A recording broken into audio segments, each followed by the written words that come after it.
Good evening, Peter. It is Tuesday the 17th of August, and I'm in my bedroom.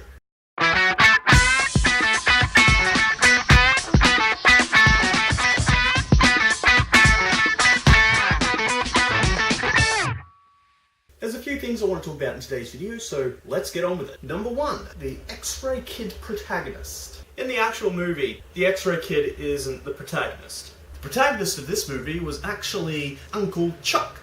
Chuck starts off the movie as a no-hoper beach bum.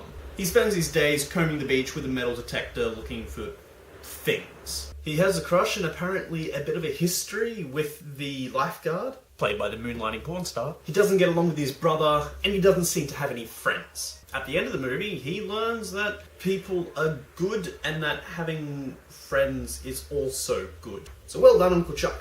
The titular kid... Titular? Titular?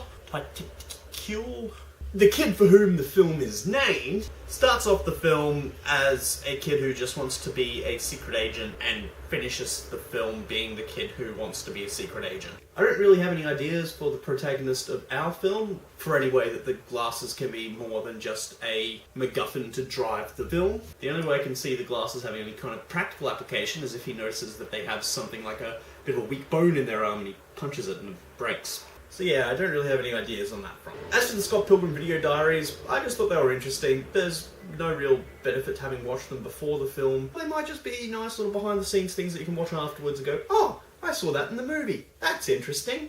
And as for those books that I'm reading, this is really quite difficult. I am enjoying them quite a bit. However, they do go on. There are currently 12 books in the series, with the final 2 due to be released by the end of next year.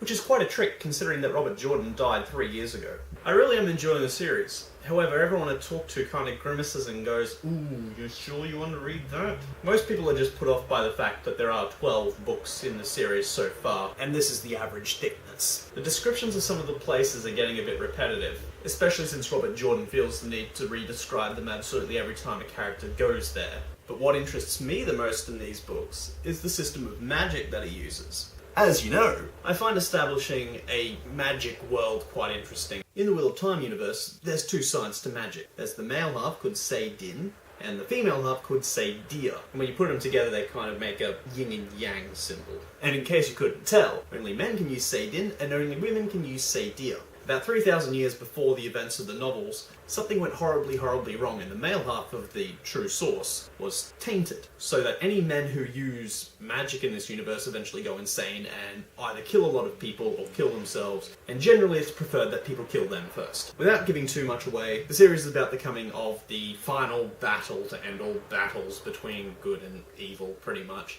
And the hero of the series, the Dragon Reborn, has to use magic in order to do it, so he's having to try to stop himself from going insane while killing lots of people. So it's a really good series, but I only recommend reading it if there is absolutely nothing else you want to accomplish at any time in the near future. On Thursday I want to talk more about systems and magic and how it works in other people's novels, and how I see it working possibly in our novel. But regardless of what I do on Thursday, I will see you tomorrow. Hey, Doc.